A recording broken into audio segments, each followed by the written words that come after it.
ஒரு நாள் ஒரு மாலை நேரம் 2 நண்பர்கள் 10 வருஷத்துக்கு அப்புறம் ஒண்ணா சந்திக்கிறாங்க. ஒண்ணா சந்திச்சு 2 பேருமே பேச ஆரம்பிக்கிறாங்க. முதல் நண்பருடைய பெயர் ராஜா, 2வது நண்பருடைய பெயர் ரவி. இந்த கதைய நல்லா கவனிங்க.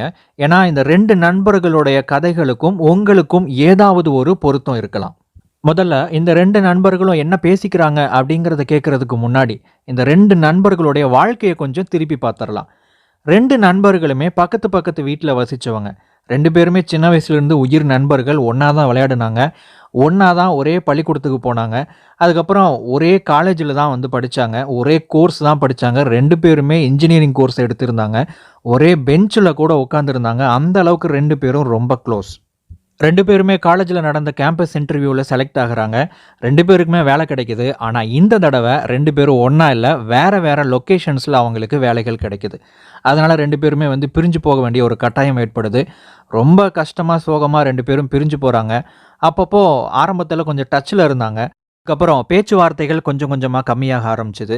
அதுக்கப்புறம் கிட்டத்தட்ட 1 வருஷத்துல 2 பேத்துக்குள்ள பெரிய அளவுல கான்டாக்ட்டே இல்ல. இந்த மாரி ஒரு 10 வருஷம் ஓடிருச்சு. 10 வருஷத்துக்கு அப்புறம் இன்னைக்கு தான் 2 பேரும் ஒண்ணா மீட் பண்றாங்க. ராஜா பார்க்கறதுக்கு ரொம்ப டயர்டா இருந்தாரு. அது மட்டும் இல்லாம அவரு மாசம் ரூ. 20,000 சம்பளம் வாங்கிட்டு இருந்தாரு. அவருக்கு கல்யாணம் ஆயிருந்துச்சு. இதுவே ரவிய பார்க்கும்போது, அவரு ரொம்ப ஷார்ப்பா இருந்தாரு. ரொம்ப ஃபிட்டா இருந்தாரு. அது மட்டும் இல்லாம அவருடைய மாச சம்பளம் ரூ. 2,00,000 இருந்துச்சு. அவருக்கும் கல்யாணம் ஆயிருந்துச்சு. அந்த ரூ. 2,00,000 மட்டும் இல்லாம, அதோட சேர்த்து இன்னும் வேறு சில முதலீடுகள் மூலமா கொஞ்சம் அதிகமாவே பணத்தையும் சம்பாதிச்சுக்கிட்டு இருந்தாரு. ஸோ இந்த 2 நண்பர்களும் ஒண்ணா இப்ப சந்திச்சுக்கிட்டு பேச ஆரம்பிக்கிறாங்க. ராஜாவுக்கு என்ன சொல்றதுன்னே தெரியல. ரொம்ப சந்தோஷம். ஆனா அதே சமயம் அவரையும், இவரையும் கம்பேர் பண்ணி பார்த்துட்டு, என்ன விட என்னுடைய நண்பன் ரொம்ப ஃபிட்டா இருக்கான். ரொம்ப டிப் டாப்பா இருக்கிறான். நெறைய சம்பாதிக்கிறான் அப்படிங்கிற ஒரு எண்ணத்த மனசுல வச்சுட்டு, ராஜா ரவிய பார்த்து கேட்குறாரு. "டேய் ரவி, எப்படிடா இவ்வளோ சூப்பரா இருக்க? எப்படி உன்னால இத பண்ண முடிஞ்சது? நீயும் என் கூட தான படிச்ச. நீயும் என் கூட தான காலேஜ் படிச்ச. நம்ம 2 பேருக்கும் ஒரே மாதிரியான ஜாப் தான கிடைச்சது. ஆனா நீ எப்படி இப்ப என்ன விட நீ அதிகமா சம்பாதிக்கிற? என்ன விட எப்படி உன்னால லைஃப்ப நல்லா என்ஜாய் பண்ண முடியுது?" அப்படின்னு ஒரு கேள்வி கேட்டாரு. அதுக்கு ரவி சொன்னாரு, "ஆமா. நம்ம 2 பேருமே ஒரே காலேஜ்ல தான் படிச்சோம். ஒரே ஸ்கூல்ல படிச்சோம். ஒண்ணா விளையாண்டோம். ஒரே கோர்ஸ தான் எடுத்தோம். ஆனா, நம்ம 2 பேரும் இங்க எல்லாம் உருவாக்கப்பட்டோம். இதுக்கப்புறம் நான் என்ன மறு உருவாக்கம் பண்ணுனேன். அதனால தான் நான் இந்த நிலைமையில இருக்கிறேன்." அப்படின்னு பதில் சொன்னாரு. அதுக்கு ராஜா, "என்னடா இது? ஏதோ நான் ஒண்ணு கேட்டா நீ ஏதோ புரியாத மாரி கமலஹாசன் மாரி பேசுறியே." அப்படின்னு சொன்னாரு. அதுக்கு ரவி பதில் சொன்னாரு. "டேய் ராஜா, நம்ம 2 பேரும் ஒரே காலேஜ்ல படிச்சோம். ஒரே கோர்ஸ் எடுத்து படிச்சோம். இதனால நாம வந்து ஒரு இன்ஜினியரா உருவாக்கப்பட்டோம். அதுக்கப்புறம் நீ என்ன பண்ண?" அப்படின்னு ஒரு கேள்வி கேட்டாரு. அதற்கு ராஜா சொன்னாரு, "நான் ஜாபுக்குள்ள போனேன். நான் வந்து எனக்கு என்ன வேலை குடுக்குறாங்களோ அத நான் செஞ்சேன். மாசம் மாசம் சம்பளம் வந்துச்சு. இவ்வளோதான். நான் அத செலவு பண்ணேன். இப்படி தான் என்னுடைய வாழ்க்கை ஓடுச்சு. திரும்பி பார்த்தா 10 வருஷம் ஓடிருச்சு." அப்படின்னு சொன்னாரு. "ஸோ நீ ஒரு இன்ஜினியரா உருவாக்கப்பட்டதுக்கப்புறம், உன்ன நீ திரும்பவும் நீ உருவாக்கவே இல்லையா?" அப்படின்னு ரவி கேள்வி கேட்டாரு. அதற்கு ராஜா சொன்னாரு, "அது நான் ஒரு இன்ஜினியர் ஆயிட்டேனே. அதுக்கப்புறம் எனக்கு என்ன வேலை கிடைக்குதோ அத நான் செஞ்சுக்கிட்டு இருக்கிறேன்." அப்படின்னு சொன்னாரு. இங்க தான் நீயும் நானும் வித்தியாசப்படுறோம். நம்ம 2 பேரையும் நம்மளுடைய காலேஜ் உருவாக்குச்சு. நம்முடைய சொசைட்டி உருவாக்குச்சு. அதுக்கப்புறம் என்ன நானே உருவாக்க ஆரம்பிச்சேன். அதனால தான் என்னால இந்த அளவுக்கு சம்பாதிக்க முடியுது. அதனால தான் இந்த வாழ்க்கைய என்னால வாழ முடியுது." அதுக்கு ராஜா சொன்னாரு, "சரி நீ ஏதோ சொல்ற. எனக்கு ஒண்ணும் புரிய மாட்டேங்குது. சரி என்ன நானே எப்படி நான் மறு உருவாக்கம் பண்றது? அப்படின்னு எனக்கு கொஞ்சம் சொல்றியா?" அப்படின்னு கேட்டாரு. அதற்கு ரவி சிரிச்சுக்கிட்டே சொன்னாரு, "ஓ! தாராளமா நான் சொல்றேன். உன்ன நீயே உருவாக்கணும் அப்படின்னா, அதுக்கு ஒரு 10 விதிகள் இருக்கு. இந்த 10 விதிகள என்னுடைய அனுபவத்திலேருந்து நான் கத்துக்கிட்டேன். நீயும் இத ஃபாலோ பண்ணுன அப்படின்னா, நிச்சயமா உன்ன நீ மறு உருவாக்கம் செய்ய முடியும்." அப்படின்னு சொன்னாரு. உடனே ராஜா நோட்ஸ் எடுக்கிறதுக்காக தன்னுடைய பேக்ல இருந்து ஒரு நோட் எடுத்து, பேனா எடுத்து வச்சு, அவர் சொல்றத கேட்கறதுக்கு ஆர்வமானாரு. ரவி ஒவ்வொரு விதிகளா சொல்ல ஆரம்பிச்சாரு. முதலாம் விதி, இன்வெஸ்ட் இன் யோர் ஐடென்டிட்டி. உன்னுடைய அடையாளத்தில் முதலீடு செய். நீ காலேஜ் படிச்சு முடிச்சதுக்கப்புறம் உனக்கு என்ஜினியர் அப்படிங்கிற ஒரு அடையாளம் கிடைச்சிருக்கும். ஆனா, அதுக்கப்புறம் நான் என்ன பண்ணுனேன் அப்படின்னா, நான் எப்படி ஒரு பெஸ்ட் என்ஜினியரா இருக்கிறது அப்படின்னு அது சம்மந்தமா நெறைய புக்ஸ் எல்லாம் வாங்கி படிக்க ஆரம்பிச்சேன். நான் படிக்க ஆரம்பிச்சதுக்கப்புறம் தான் தெரிஞ்சது, நம்ம காலேஜ்ல படிச்சதெல்லாம் ஒண்ணுமே கிடையாது. இதுக்கப்புறம் தான் நம்ம படிக்கவே ஆரம்பிச்சிருக்கிறோம் அப்படிங்கிற அந்த விஷயம் எனக்கு தெரிய வந்துச்சு. இதுக்கப்புறம் நான் எப்படி ஒரு பெஸ்ட் எம்ப்ளாயா இருக்கிறது, நான் எப்படி ப்ரொமோஷன் வாங்குறது, நான் எப்படி என்னுடைய ப்ரொடக்டிவிட்டிய நான் பெஸ்ட்டா குடுக்குறது, நான் எப்படி டைம வந்து சரியா மேனேஜ் பண்றது அப்படின்னு சொல்லிட்டு, இது மாதிரி நெறைய விஷயங்கள் என்னென்ன விஷயத்துக்கெல்லாம் எனக்கு தேவை ஏற்பட்டுச்சோ, அது சம்மந்தப்பட்ட புத்தகங்கள நான் படிக்க ஆரம்பிச்சேன். இதுக்காக நெறைய செமினார்ஸ் எல்லாம் அட்டெண்ட் பண்ணேன். அது மட்டும் இல்லாம என்னுடைய தனிப்பட்ட ஹாபியா நான் நெறையா தூரம் ட்ராவல் எல்லாம் பண்ண ஆரம்பிச்சேன். இதன் மூலம் எனக்கு நெறைய அனுபவங்கள் கிடைக்க ஆரம்பிச்சது. என்னுடைய கிரியேட்டிவிட்டி அதிகமாச்சு. இதனால நான் வந்து ஒரு பெஸ்ட் எம்ப்ளாயா என்னால இருக்க முடிஞ்சது. என்னுடைய சேலரி அதிகமாச்சு. என்னுடைய ஸ்டேட்டஸ் அதிகமாச்சு. இத கேட்ட உடனேயே ராஜா சொன்னாரு, "நானும் புக்ஸ் எல்லாம் படிச்சிருக்கேன் ரவி" அப்படின்னாரு. "அப்படியா? என்ன புக்ஸ் படிச்சிருக்க?" "அ பணக்கார தந்தை, ஏழை தந்தை படிச்சிருக்கேன்" அப்படின்னு சொன்னாரு. இதுதான் எல்லாருமே இந்த புக்ஸ் தான் படிச்சுக்கிட்டு இருக்கிறாங்க. ஆனா, இத தாண்டி உன்னுடைய துறையில, உன்னுடைய துறை சார்ந்த அறிவையும், உன்னுடைய திறமைகளையும் அதிகப்படுத்துவதற்கான நெறைய புக்ஸ் எல்லாம் இருக்கு. அதையெல்லாம் நீ தேடி தான் படிக்க ஆரம்பிக்கணும் அப்படின்னு ரவி சொன்னாரு. 2ஆம் விதி, let the right once in. சரியான நபர்களை உள்ளே அனுமதிக்க வேண்டும். நான் ஜாப்ல சேர்ந்த ஆரம்ப கட்டத்துல எனக்கு ஒரு சில கெட்ட நண்பர்கள் இருந்தாங்க. நான் பண்ணுன முதல் வேலை என்ன தெரியுமா? அந்த 2 நண்பர்களுடைய ஃப்ரெண்ட்ஷிப்பை கட் பண்ணிவிட்டேன். அது மட்டும் இல்லாம என்னுடைய பாஸ் என்னை ரொம்பவே இம்ப்ரெஸ் பண்ணாரு. அவர்கிட்ட இருந்து நான் நெறைய விஷயங்கள கத்துக்க ஆரம்பிச்சேன். அவர் கூட நெறைய டிஸ்கஸ் பண்ண ஆரம்பிச்சேன். எங்களுடைய துறை சார்ந்த விஷயங்கள தாண்டி, வாழ்க்கை பத்தின நெறைய விஷயங்கள நான் அவர்கிட்ட இருந்து கேட்டு தெரிஞ்சுக்க ஆரம்பிச்சேன். இந்த மாரி எனக்கு நெறைய மென்டார்ஸ் இருக்கிறாங்க. நான் அவங்க கூட பல விஷயங்கள டிஸ்கஸ் பண்ண ஆரம்பிச்சேன். அதுக்கப்புறம் என்னுடைய நண்பர்கள் வட்டாரமும், என்னுடைய மென்டார்ஸ் வட்டாரமும் அதிகமாக ஆரம்பிச்சது. ஆனா என்னாச்சு தெரியுமா? நான் அவங்க கிட்ட இருந்து எக்கச்சக்கமான அனுபவங்கள நான் அறிவா வாங்கிக்கிட்டேன். இதையெல்லாம் நான் செயல்படுத்த ஆரம்பிச்சபோது, என்னுடைய வாழ்க்கை உயர ஆரம்பிச்சது. 3வது விதி, புரொடெக்ட் யுவர் கிரெடிபிலிட்டி ஸ்கோர். அவங்க நம்ம மேல வச்சிருக்கிற மரியாதைய நாம தான் வந்து பாதுகாத்துக்கணும். நாம எப்படி நடந்துக்கிறோம் அப்படிங்கிறத வச்சு தான் மத்தவங்க நம்மள எடை போடுவாங்க. அதனால நாம வந்து ஒரு நல்ல ஒரு கேரக்டரா, நல்ல ஒரு மனுஷனா நடந்துக்க ஆரம்பிக்கணும். அத வச்சு தான் நம்ம கூட மத்தவங்க வந்து பழகுவாங்க. நம்ம எடுத்த உடனேயே எல்லாருமே நமக்கு வந்து கைட் பண்ணுவாங்க. எல்லாருமே சொல்லிக் குடுப்பாங்க. நம்முடைய பாஸ் வந்து எனக்கு ஃப்ரெண்டான மாரி உனக்கும் ஃப்ரெண்ட் ஆவாரு அப்படின்னு என்னால கேரண்டி குடுக்க முடியாது. ஆனா, உன்னுடைய நடத்தை நல்லா இருந்துச்சு அப்படின்னா, அவங்களா பார்த்து உன்கிட்ட அட்ராக்ட் ஆகுவாங்க. அதுதான் வந்து லைக் அட்ராக்ட்ஸ் லைக். நீ ஒரே மாதிரி இருந்தனா, இனம் இனத்தோடு சேரும் அப்படிங்கிற மாதிரி, மத்தவங்க உன்னுடைய கேரக்டருக்கு தகுந்த மாரி உன்கிட்ட வந்து நண்பர்கள் ஆவாங்க. 4ஆம் விதி, ஸ்ட்ரெங்தன் யுவர் கிரேட்டஸ்ட் வெப்பன். உன்னிடம் இருக்கும் உன்னுடைய மிகப்பெரிய ஆயுதத்தை பலமுள்ளதாக மாற்று. உன்கிட்ட இருக்கக்கூடிய மிகப்பெரிய ஆயுதம் என்ன தெரியுமா ராஜா? அதுதான் உன்னுடைய மனம். உன்னுடைய மைண்டு தான் உன்னுடைய கிரேட்டஸ்ட் வெப்பன். உன்னுடைய மனச எந்த அளவுக்கு நீ பக்குவப்படுத்தி வச்சிருக்கிறியோ, அந்த அளவுக்கு உன்னுடைய மனசு உனக்காக வேலை செய்யும். டஃப்பான சிச்சுவேஷன்ஸ்ல அத சமாளிக்கிறதுக்கு, அமைதியா இருக்கிறதுக்கு உன்னுடைய மனசோட பக்குவத்த நீ அதிகப்படுத்தி இருக்கணும். நீ வாழ்க்கையில வெற்றி அடையறதுக்கு என்னென்னலாம் தேவையோ, அந்த மனப்பக்குவங்களை எல்லாம், மனப்பான்மை எல்லாம் நீ வந்து உருவாக்கி இருக்கணும். இது ஒரு பெரிய ப்ராசஸ் தான். ஆனா இருந்தாலும் இதெல்லாம் உருவாக்க முடிஞ்ச ஒரு விஷயம் தான். இதையெல்லாம் நீ படிப்படியா நீ செய்ய ஆரம்பிக்கணும்.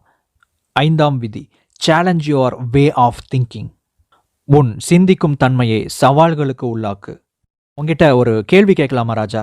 நீ சிந்திக்கிறையா? அப்படின்னு ரவி ராஜாவை பார்த்து கேட்டாரு. அதற்கு ராஜா சொன்னாரு, அதுதான் எல்லா நேரமும் பண்ணிக்கிட்டு இருக்கிறேனே. நைட்டு தூக்கம் கூட வரமாட்டேங்குதுப்பா. புரண்டு புரண்டு படுக்கிறேன். என்னமோ யோசிச்சுக்கிட்டே இருக்கிறேன்.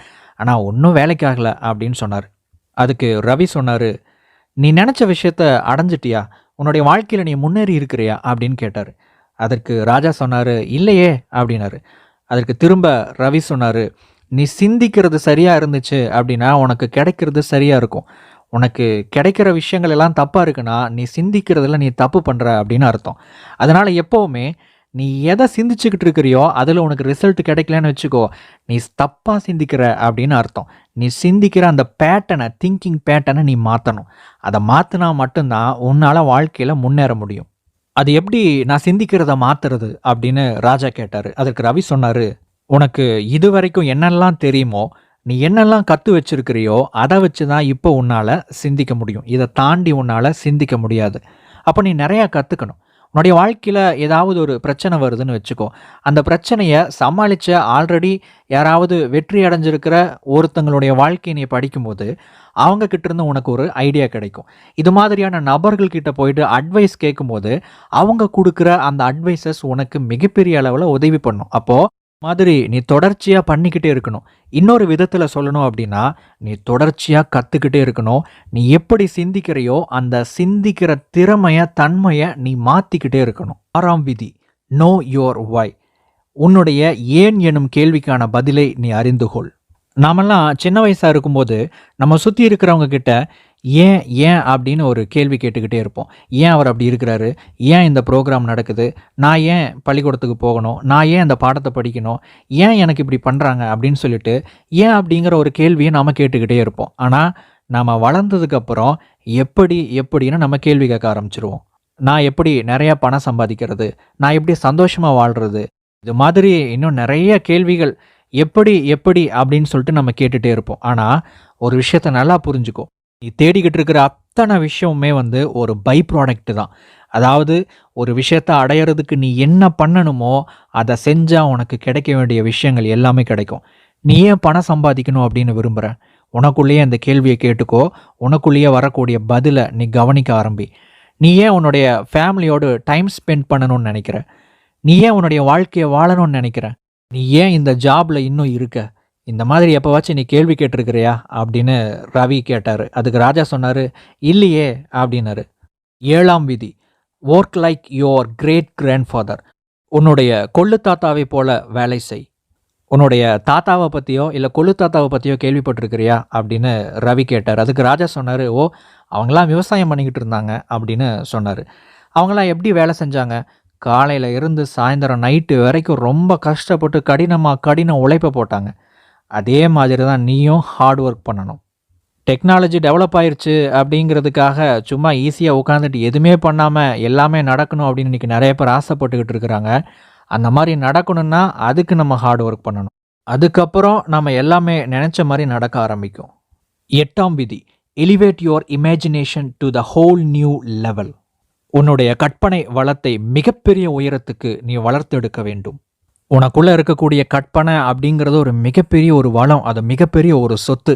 இத வச்சுட்டு சும்மா ஓவர் திங்கிங் பண்ணிக்கிட்டு, தேவையில்லாத விஷயங்கள பத்தி கற்பனை பண்ணிக்கிட்டு உட்கார்ந்து இருக்கக்கூடாது. நம்முடைய வாழ்க்கையில எப்படி முன்னேறலாம்?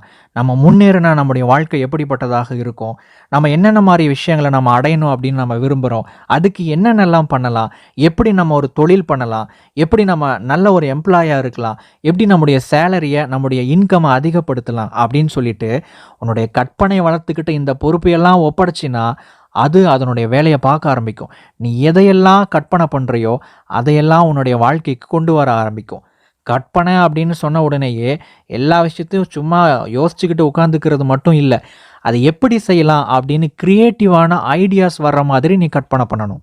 9ஆம் விதி. Be curious as Senthil.